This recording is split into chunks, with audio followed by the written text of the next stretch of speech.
کیا معاذ اللہ اللہ یہ چاہتا ہے کہ دنیا میں فساد رہے، دنیا میں امن قائم نہ ہو، لوگ بھوک میں مبتلا ہوں، لوگ مسائل کا شکار ہوں؟ تو اللہ کو ان سب چیزوں سے کیا ملتا ہے بھائی؟ انسانوں کو پریشانیوں میں ڈال کے اللہ کو کیا فائدہ ہو رہا ہے؟ کیا والدین چاہتے ہیں کہ ان کی اولاد پریشانیوں میں رہے؟ لیکن حدیث میں تو آتا ہے بھائی اللہ کو اپنی مخلوق سے محبت ماں سے 70 گنا زیادہ ہے، تو پھر اللہ تعالیٰ کیوں انسان کو پریشانیوں میں بھی ڈالتے ہیں؟ وَلَنَبْلُوَنَّكُمْ بِشَيْءٍ مِّنَ الْخَوْفِ وَالْجُوعِ، خوف میں ڈالیں گے، بھوک میں ڈالیں گے، وَنَقْصٍ مِّنَ الْأَمْوَالِ، مال کا نقصان بھی ہوگا، وَالْأَنفُسِ، جانوں کا نقصان بھی ہوگا، وَالثَّمَرَاتِ، پیداوار کا نقصان بھی ہوگا۔ سارے ہی نقصانات اللہ نے ذکر کر دیے۔ تو اتنے سارے نقصانات میں ڈالنے سے اللہ چاہتے کیا ہے؟ اللہ بتاتے ہیں، میں بتاتا ہوں کیا چاہتا ہوں۔ میں نے دنیا کو دارالامتحان بنایا ہے۔ دنیا عیش کی جگہ نہیں ہے، مزے کی جگہ نہیں ہے۔ یہاں مزے ملیں گے تمہیں، لیکن یہ جگہ مزوں کی نہیں ہے۔ یہاں پیٹ بھرے گا تمہارا، لیکن یہ جگہ پیٹ بھرنے کی نہیں ہے۔ یہاں دولت ملے گی تمہیں، لیکن یہ جگہ دولت کمانے کی نہیں ہے۔ یہاں تمہیں صحت ملے گی، لیکن یہ جگہ صحت کمانے کی نہیں ہے۔ یہاں تم شادیاں کرو گے، لیکن یہ جگہ شادیاں کرنے کی نہیں ہے۔ تم لائف کو انجوائے بھی کرو گے، لیکن یہ انجوائمنٹ کی جگہ نہیں ہے۔ پھر کس کی جگہ ہے اللہ؟ یہ تو نے بنائی کیوں ہے؟ کافر کہتا ہے ایسا ہی بنا دی اللہ نے، کوئی وجہ نہیں ہے۔ کچھ کافر کہتے ہیں بنائی کہاں، بن گئی خود بخود، خود بخود ہمارا دماغ بن گیا، خود بخود ہماری آنکھیں بن گئیں، خود بخود ہماری ناک بن گئی، خود بخود ہم سب بن گئے اور چل پھر رہے ہیں۔ آٹومیٹیکلی یہ سب کچھ ہو رہا ہے۔ ہو نہیں سکتا بھائی، آٹومیٹک مشین بھی بنائی جاتی ہے، بنتی نہیں ہے۔ مینول سے زیادہ تو آٹومیٹک مشکل ہے۔ پہلے مینول مشینیں ایجاد ہوئی ہیں، آٹومیٹک بعد میں، ان پہ زیادہ محنت ہوئی ہے۔ تو آٹو پہ بھی سیٹ ہونے میں ٹائم لگتا ہے۔ پہلے کوئی آپ کو ایک ٹریک پہ چلاتا ہے، پھر آپ آٹو ہو جاتے ہیں۔ جیسے کچھ لوگ دوسری شادی کرتے ہیں، پھر تیسری کرتے ہیں، پھر وہ آٹو پہ سیٹ ہو جاتے ہیں، کرتے ہی رہتے ہیں، ان کو روکنا پڑتا ہے بس کرو۔ کچھ لوگ میلے رہتے ہیں، گندے میلے گندے رہ کے سیٹ ہو جاتے ہیں کس پہ؟ میل کچیل پہ۔ کچھ صاف ستھرے رہ کے سیٹ ہو جاتے ہیں کس پہ؟ صفائی پہ۔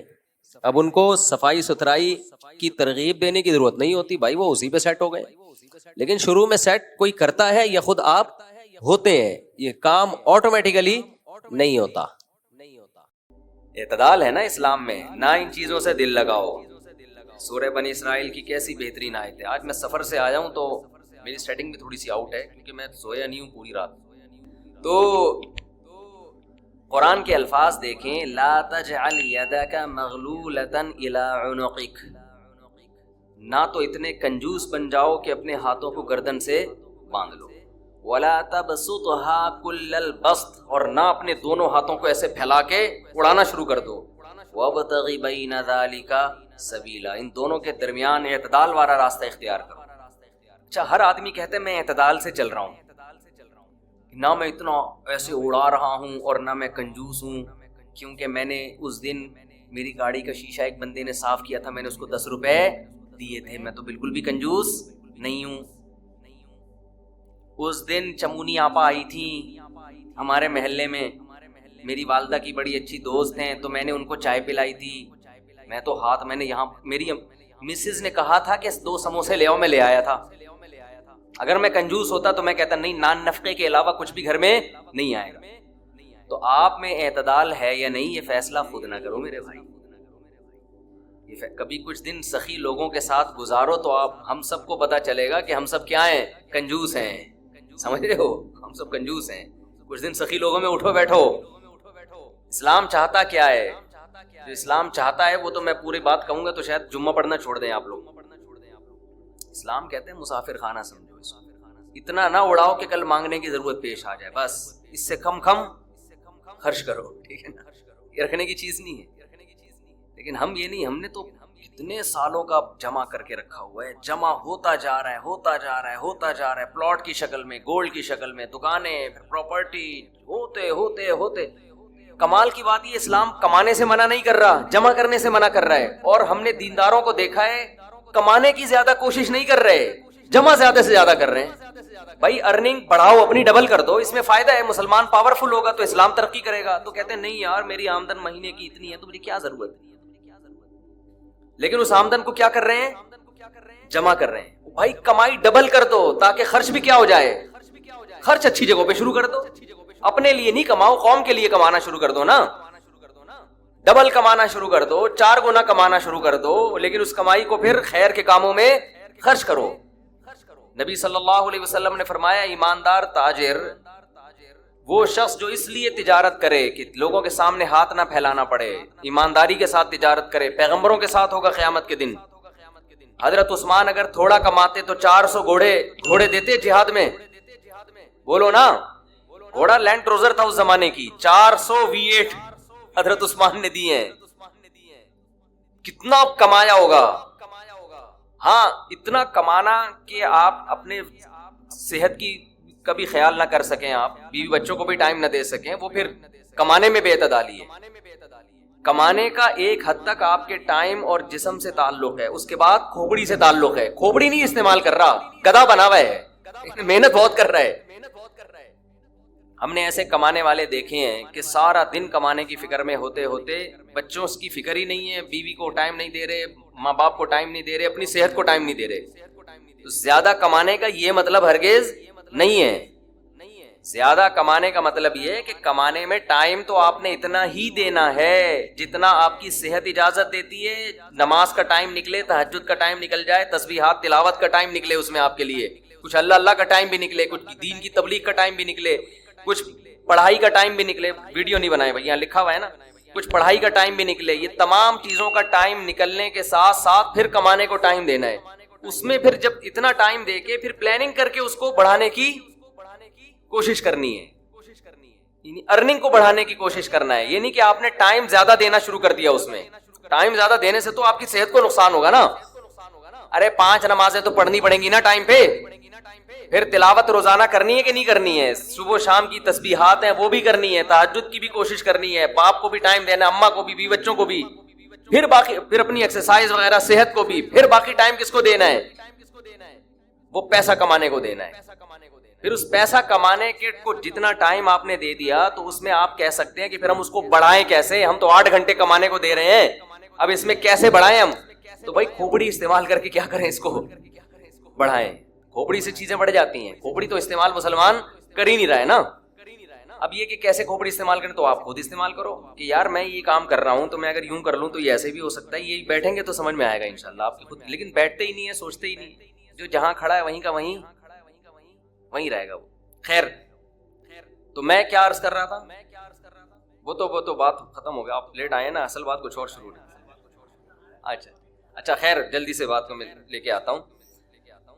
تو اعتدال جو ہے نا, سخاوت, سخی لوگوں میں آپ اٹھیں گے بیٹھیں گے تو پتہ چلے گا کہ اعتدال اسے کہتے ہیں. عربوں میں بڑی سخاوت ہے, ہم نے علماء میں بڑی سخاوت دیکھی ہے.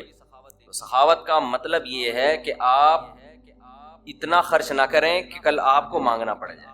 اس کا علماء نے ایک معیار بیان کیا ہے, وہ خوب اچھی طرح سمجھ لیں, بڑا زبردست معیار ہے کہ اپنے اور اپنے بیوی بچوں کے لیے 1 سال کا ذخیرہ کر لیں پیسوں کا, چاہے وہ گولڈ کی شکل میں ہو یا کرنسی کی شکل, بہتر ہے گولڈ کی شکل میں ہو. آج اگر آپ جاب لیس ہوتے ہیں تو 1 سال تک اگر آپ کو جاب نہ بھی ملے تو آپ نے جو پیسہ اسٹور کیا ہوا ہے اس سے اسی معیار کی زندگی اپنے گھر والوں کو دے سکتے ہیں جو اب تک دیتے آئے. اور یہ 1 سال آپ کے پاس جاب تلاش کرنے کا یا کاروبار دوبارہ سے اٹھانے کا آپ کے پاس موقع ہے. 1 سال سے زیادہ کی پھر کوئی انتہا نہیں ہے. لوگ کیا کرتے ہیں, جمع کر رہے ہیں کہ کل اگر جاب چلی گئی, کل اگر کاروبار ٹھپ ہو گیا, بھائی کل کیا, پھر تو خبر تک کا رکھو سنبھال کے, وہ تو پھر ٹینشن سے ہی دنیا سے جاؤ گے. تو اللہ پہ توکل کرو نا اس معاملے میں. اللہ ہمارے بس میں یہ تھا 1 سال ایک خاص مقدار ہوتی ہے, اس میں چاروں موسم آ جاتے ہیں. بھائی کاروبار آپ کا نہیں چلا, سردی میں نہیں چلا تو ہو سکتا ہے گرمی میں چل جائے, خزاں میں چل جائے, بہار میں چل جائے. تو کبھی نہ کبھی تو چلے گا, نہیں چلا تو پھر اللہ نہیں چلانا چاہتا, وہ اسی میں اللہ اللہ کرے بیٹھ گئے. جو آدمی اللہ پہ اعتماد توکل نہیں کرتا وہ تو کبھی زندگی میں سکون میں آ ہی نہیں سکتا ہے. تو 1 سال کا اسٹور کر لیں آپ, اور بہت اللہ نے پیسہ دیا ہے تو بچوں کے لیے ایک پراپرٹی لے کے ڈال دی, پلاٹ 2-4 لے کے ڈال دی. مرنے کے بعد بچے بالکل روڈ پہ نہ آ جائیں, بس باقی کیا کرو, کھاؤ کھلاؤ. کیا کریں. ایک لطیفہ سنا دوں, ہمارے ایک دوست نے بھیجا تھا, بڑا زبردست قسم کا. ہمارے ایک دوست نے لاہور میں, انہوں نے کسی کا لطیفہ بھیجا, لیکن لطیفہ بڑا سبق آموز ہے. وہ ایک آدمی گیا گوشت کی دکان پہ, شاید آپ لوگوں نے بھی سنا ہو, اور کہنے لگا کہ 1 کلو گوشت دے دو. اتنے میں ایک بندہ آیا, یہ آدمی لینڈ کروزر میں گیا نا, بڑی VIP گاڑی میں, مالدار آدمی ہے, گوشت کتنا لے رہا ہے. دوسرا آدمی آیا, اس نے کہا بھائی 10 کلو گوشت دے دے, چانپیں بھی اور دل بھی, کلیجی بھی, پٹ کا گوشت الگ, بکرے کی الگ نکال, فلانے الگ نکال. بڑے بھائی کسائی اس کو چھوڑ کر اس کے پیچھے لگ گیا نا, اس کو پہلے گوشت بنا کے دیا. یہ جو 1 کلو والا تھا نا, 1 کلو, اس کو غصہ آیا کہ یار اس کو تو 10 کلو دے رہا ہے کم وقت, 10 کلو والے کو پہلے دے رہا ہے. اس نے کہا بھائی اس کا آرڈر بڑا ہے, پرانا کسٹمر ہے ہمارا. اس نے کہا یار اس کے پاس اتنا پیسہ کہاں سے آیا کہ اتنا ویسے گوشت لے کے جا رہا ہے. اس نے کہا بات یہ ہے کہ اس کی 4 بیویاں ہیں. اس کی کتنی بیویاں ہیں؟ 4. چاروں بیوہ ہیں, اور یہ چاروں بیویاں کسی مالدار آدمی کی بیویاں تھیں جو ان کے لیے بہت پیسہ چھوڑ کے گئے اپنی بیویوں کے لیے. اس مالدار نے کھایا کم اور بچایا بولو زیادہ. اب بچانے میں زندگی گزر گئی اس کی, تو ظاہر ہے کھانا نصیب نہیں ہوا, مر گیا. مر گیا جب میں نے اس اسٹائل سے کہا نا, تو مجھے وہی یاد آ گیا لڈن جعفری, اللہ مر گئے دوبارہ زندہ ہو گیا. کچھ اسٹائل اچھا تھا. تو بچایا نہیں, اور سوری بچا کے مر گیا. اب ظاہر ہے بیوی جو تھی ان کو پیسہ مل گیا ٹھیک ٹھاک, اب ان کے پاس پیسہ ہے, بندہ مارکیٹ سے شارٹ ہے. عورت کو ظاہر ہے پیسے کے ساتھ شوہر بھی تو چاہیے نا, اس میں بھی ڈیزائرز ہیں, اس کو بھی ضرورت ہے میاں کی. تو یہ غریب کا جذبہ تھا 4 شادیاں کرنے کا نا, تو یہ کرتا چلا گیا. پرانے والے کا سارا پیسہ کس کے پاس آ گیا, اب یہ بیوی کے خرچے پہ کھا رہا ہے, یہ بچا نہیں رہا, ظاہر ہے عورت کا پیسہ ہے. تو یہ دوسرے کے پیسے پر ان کی بیویوں سے شادی بھی کی ہوئی ہے, اور اس دوسرے کے پیسے پر کھا بھی رہا ہے. اس لیے یہ 10 کلو گوشت لے کے جاتا. سمجھ رہے ہو, اس نے فوراً کہا میرے لیے بھی 10 کلو بنا دے. میں نہیں چاہتا میرے مرنے کے بعد میرا ہوا بچا پیسہ کوئی اور بے غیرت استعمال کرے, معذرت کے ساتھ. ابے پہلے خود تو کھاؤ. اس وقت جو تمہاری حاضر سروس بیوی ہے, بولو تم جب تک میری بیوی ہو تو کھاؤ, ٹھیک ہے نا, تم بھی کھاؤ میں بھی کھاؤں گا. مر گئے تو بھائی وہ اس کے لیے نکاح کا دروازہ, اور جب ہمارے بیانات چل رہے ہیں تو یہ تو اور دروازہ کھل گیا ہے. پہلے تو بیوہ کو رشتہ ہی نہیں ملتا تھا نا, اب تو بہت سی بیوہ ایسی مارکیٹ میں آ گئی ہیں, پیسہ بہت ہے بندہ نہیں ہے, ہم اپنے خرچے پہ شادی کرنے کے لیے تیار ہے, کوئی شریف آدمی مل جائے ہمیں. اب تو ایسی بیوہ بہت آ گئی ہیں مارکیٹ میں کہ جی پیسہ ہمارے میاں بہت چھوڑ کے گیا, بندہ نہیں ہے. تو میں نہیں کہہ رہا آپ بیوی کے لیے پیسہ نہ بچائیں, لیکن یہ دماغ میں رکھیں کوئی بغیرت آپ کے پیسے پہ آپ کی بیوی کے ساتھ زندگی گزارے گا, خرچہ آپ کا ہوگا, آپ اس کو پیسہ دے کے جا رہے ہو. اعتدال اس چیز میں ضروری ہے. ایسے لاوارث نہ چھوڑو اپنے بیوی بچوں کو, لیکن اعتدال, اتنا بھی نہ دو تو کہ ہری ہری سوجنا شروع ہو. بچوں کے لیے بھی بناؤ کچھ. خیر کہاں سے کہاں بات چلی گئی یار, تو جلدی سے بات کو سمیٹتا ہوں. کیا کروں, پھر گھوم پھر کے ادھر ادھر دائیں بائیں جانے لگتے ہیں. یہ میں ان لوگوں کے لیے یہ لطیفہ ہے جو بہت زیادہ بچانے کی فکر کرتے ہیں. میں کہتا ہوں نا, آپ اپنی اولاد کے لیے بچا رہے ہو, اپنی اولاد کے لیے بچا رہے ہو, کھا نہیں رہے, نہ خرچ کر رہے ہو بچوں کے, تو بچے پھر جب بچوں کے پاس آئے گا تو وہ اپنے بچوں کی فکر میں بچائیں گے. تو آپ بھی تو خود کسی کے بچے ہو نا, آپ کھاؤ, بولو مجھے اپنے ابا کے بچوں کی فکر ہے, میرے ابا نے میرے لیے چھوڑا تھا, میرے بچوں کے لیے تھوڑی چھوڑا تھا. اور اگر آپ کے ابا نے آپ کے بجائے آپ کے بچوں کے لیے چھوڑا تھا تو آپ کے ابا تو بڑے بیوقوف تھے, کیونکہ بچوں کے لیے بھی اس لیے چھوڑا کہ وہ اپنے بچوں کے لیے چھوڑیں, پھر تو کھائے گا کون پھر اس کو بیٹھ کے. بات یہ کہ اللہ پہ اعتماد اور توکل بالکل ختم.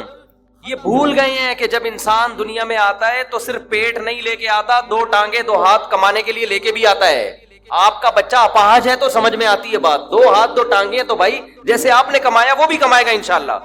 جب آپ پیدا ہوئے تھے خدا نے آپ کی ماں کی چھاتیوں میں آپ کے لیے رزق پیدا کیا تھا, آپ کا بچہ پیدا ہوا تو اس کی ماں کی چھاتیوں میں بھی خدا نے رزق پیدا کیا ہے, تو اس کا مطلب رزق بچہ لے کر آ رہا ہے. تو فکر کرو اعتدال کے ساتھ, اس کو سروں پہ مسلط نہ کرو, مسلط نہیں کرو, مسلط اتنی کرو کہ بس میں نے کمانا ہے, بیوی بچوں کو فی الحال کھلانا ہے, میں اس کے علاوہ رزق کے دروازے کھل رہے ہیں تو کھلے, جتنا اللہ کھول دیتا ہے, بعض دفعہ نہیں کھولتا اللہ تعالیٰ. یبسط الرزق لمن یشاء ویقدر, جس کے لیے چاہتا ہوں رزق کھول دیتا ہوں, جس کے لیے نہیں چاہتا وہ ایڑیاں کس رگڑ لیتا ہے مگر رزق کا دروازہ نہیں کھولتا. تو ٹینشن کس بات کی ہے, یہ تو اللہ کے ہاتھ میں ہے, آپ نے کوشش کرنی ہے, نتیجہ آپ کے ہاتھ میں نہیں ہے. اللہ غریب رکھے تو بھی خوش, انجوائے کرو یار, جس نے مجھے کھلا دیا تو بس میری ضرورت بھی 2 پراٹھے ہیں, تو میرے بچوں کی بھی یہی ضرورت ہے, اللہ ان کو بھی کھلا دے گا. اللہ میں لاہور سے آیا ہوں, پراٹھا آتے ہی پراٹھا کھایا ہوٹل پہ جا کے, اتنا مزہ آیا کہ سبحان اللہ, نہیں ملتے پنجاب میں یہ والے پراٹھے, یہ چیز نہیں ہے پنجاب. پنجاب میں لسی ہے, پائے ہیں ہوں گے بھائی, یہ چیز نہیں ہے بھائی. رفیع بھائی بہت دیکھ لیا, مایوس ہوتے ہیں انسان جا کے, ناشتے کا وہ لک ہی نہیں آ رہا ہوتا. تو ہماری ضرورت بس یہی ہے, تو اللہ دے دے تو ٹھیک ہے بھائی, کچھ بہت دے دیا, کھا بھی لیا, استعمال بھی کر لیا, تو چلو یار ایک آدھ بحریہ ٹاؤن میں بچوں کے لیے پلاٹ بنا کے چھوڑ دیا, مرمر آ جائیں گے تو چلو. اس سے زیادہ tension tension tension tension tension آخرت کی ہے. ہمارے ایک دوست نے پراپرٹی لی, اس کے ساتھ ہی قبرستان بھی ہے, تو بار بار وہاں کھڑے ہو کے بول رہے ہیں کہ یار دیکھو, میں ان سے کہہ رہا تھا, ان کو ڈرا رہا تھا, میں نے کہا آپ اپنا پلاٹ دیکھ دیکھ کے خوش ہوتے رہتے ہو, اصل پلاٹ تو یہ ہے, یہاں ہے, تھوڑے دنوں میں کدھر آنا ہے, ادھر آنا ہے.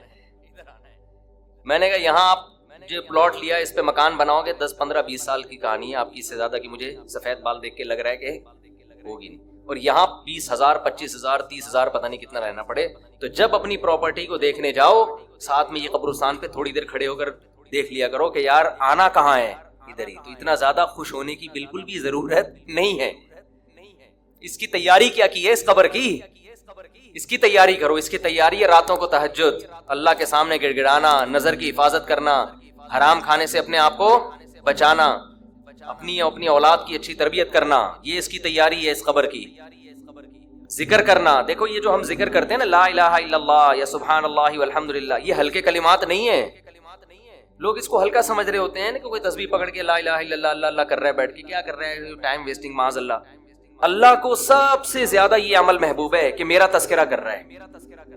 ہم جب دنیا کا تذکرہ کرتے ہیں, پراپرٹی وہاں چلی گئی, ابے تجھے پتا ہے وہ بھی ہاتھ سے نکل گئی پراپرٹی, اور یہ بھی ہو گیا اور وہ بھی ہو گیا, ابے تجھے پتا ہے آج کل کون سا بزنس چل رہا ہے, صبح شام دنیا دنیا دنیا جو کرتے ہیں نا, اس میں ہمیں دلچسپی ہے, اللہ کو کوئی دلچسپی نہیں. یہ فنا ہونے والی چیز ہے. اور اگر ہم زبان سے لا الہ الا اللہ اللہ اکبر شروع کر دیں تو اس میں ہمیں دلچسپی نہیں ہے, لیکن اللہ کو اس میں بہت. نبی صلی اللہ علیہ وسلم نے فرمایا اللہ کے ذکر کے علاوہ سب کچھ اس دنیا میں باطل ہے, سب کچھ باطل ہے. دنیا کا تذکرہ بھی اللہ کے لیے ہو تو اچھا ہے. آپ پراپرٹی بھی لے رہے ہیں تو یار اللہ کے لیے لے رہا ہوں میں, کہ اللہ کا حکم ہے کہ سب اڑاؤ نہیں, کچھ اگر اللہ نے وسائل دیے تو کچھ بچا لو اولاد کے لیے, تو اللہ کا حکم ہے تو یہ ذکر بن جائے گا. لیکن ہمارے ایسا نہیں ہے ہمارا مزاج. ہم تو دنیا کے چسکے لے لے کے تذکرے کرتے ہیں ہر وقت. تو یہ اس کی اگر ہم معمول بنا لیں نا, تسبیح ہاتھ میں رکھیں, میں نے دیکھا اس کا بڑا اثر پڑتا ہے. لاشعوری طور پر انسان کی زبان چلنا شروع ہوتی ہے, لاشعوری طور پر. تو عادت ڈالیں اللہ کا نام لینے کی. کیسے بہترین انداز کے ساتھ لاتا ہے اسلام. یہ بھی ہو سکتا تھا کہ خام خواہ کی قربانی دلوائی جاتی کہ 5 دفعہ تم نے الٹے لٹکنا ہے تاکہ پتہ چل جائے تمہارا اللہ سے کیا ہے, ریلیشن ہے. تو یہ بھی تو قربانی ہوتی کہ نہیں ہوتی, لوگ دلوا رہے ہوتے ہیں.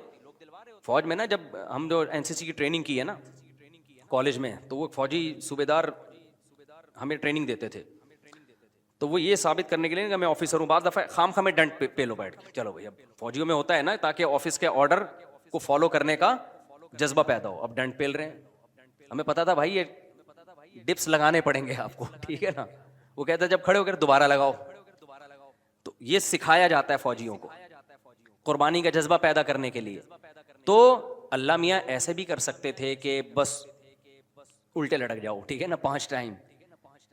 قربانی دلوائی ہے لیکن ایسے طریقے سے دلوائی ہے کہ اس میں ہمیں روحانی سکون ملے, اس میں ہمارا اللہ سے ریلیشن قائم ہو, اس میں ہمیں لطف اور مزہ آئے, ہماری دنیا بھی سدھر جائے اس سے. ہمیں حکم دیا سب سے پہلے فجر کی نماز رکھی تاکہ مسلمان صبح دیر سے اٹھنے والی قوم نہ بنے. اللہ میاں یہ بھی کر سکتے تھے کہ پہلی نماز 11 بجے, دوسری نماز شام 3:30 بجے, 4-5 نمازیں ایسے کر دیتے.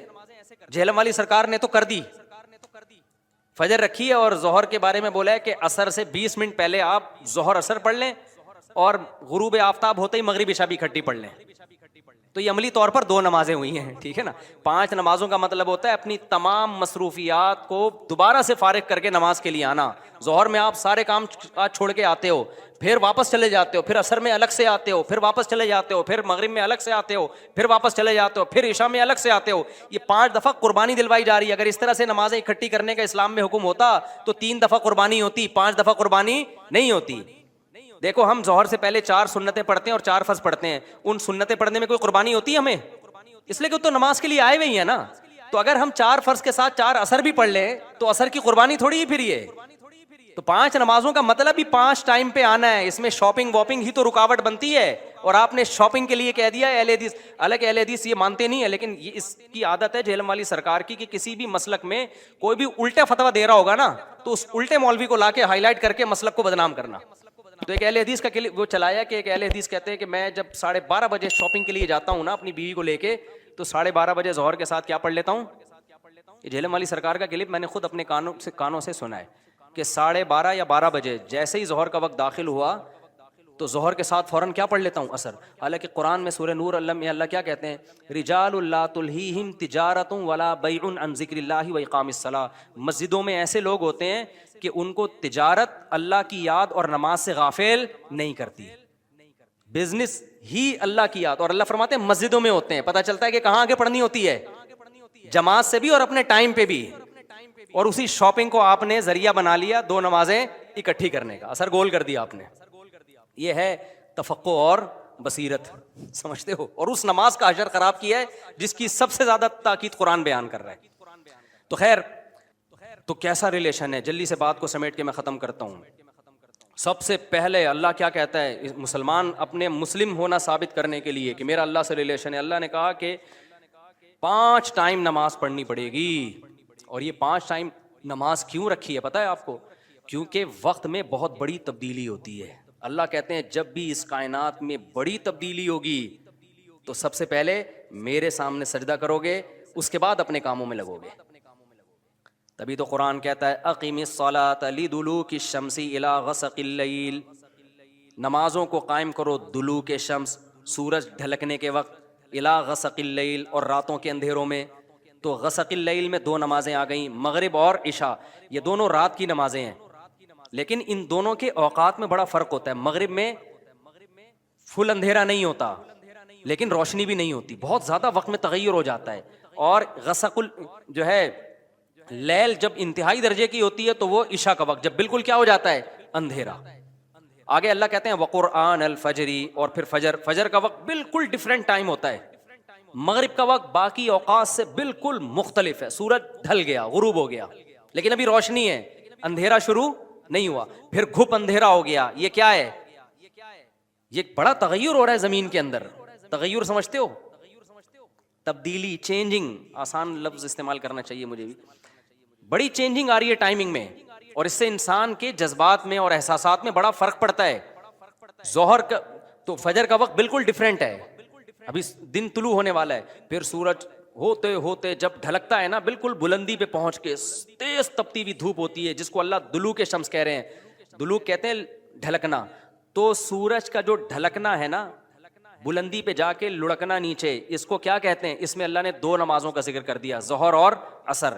اس لیے کہ دلوک جو معتد بھی ہوتا ہے, گاڑی اردو پھر استعمال کر رہا ہوں, معتد بھی قابل ذکر دلوک, وہ ایک عصر میں ہوتا ہے, ایک ظہر میں ہوتا ہے. میں نے وہ کلپ ریکارڈ کروایا تھا نا عاقب سعید کو کہ 5 نمازیں اپنے ٹائم پر ہیں, اور یہ قرآن کی عیسائی سے ثابت ہے کہ نمازوں کے 5 ٹائم ہیں, 3 ٹائم کی نمازیں قرآن میں نہیں ہیں. تو اس پہ میں نے کہا تھا کہ دلوک شمس ہے نا, سورج کا ڈھلکنا, تو معتد بھی ڈھلکنا, قابل ذکر ڈھلکنا ایک ظہر کے وقت ہوتا ہے, ایک عصر کے وقت. کیونکہ عصر کے وقت 45 پہ آ جاتا ہے اور ظہر کے وقت بلندی پہ جا کے ڈھلکتا ہے. تو اس کے نیچے کے لوگوں کے کمنٹس آئے ہوئے تھے کہ اگر قرآن کا یہ مطلب ہے ڈھلکنے کے وقت، تو پھر تو ہر وقت سورج ڈھلک رہا ہے. سمجھ میں آیا پاگل کسے کہتے ہیں؟ یہ ہے مجتہدین. یعنی ان کا دعویٰ یہ تھا کہ 3 وقت ہیں نماز کے قرآن میں، ظہر ہے اور عشاء ہے اور فجر ہے. تو 3 وقت سے یہ ثابت کرنا چاہتے ہیں کہ ظہر اثر ملا کے پڑھ لو اور مغرب عشاء ملا کے پڑھ لو. اصل میں 3 ٹائم ہے. یہ غلط ہے. دلوک شمس کا لفظ ہے قرآن میں، اور دلوک سے مطلق دلوک مراد ہے، اور مطلق سے فرد کامل مراد ہوتا ہے. جو معتد بھی، دیکھو فرد کامل کو میں مثال سے سمجھاتا ہوں.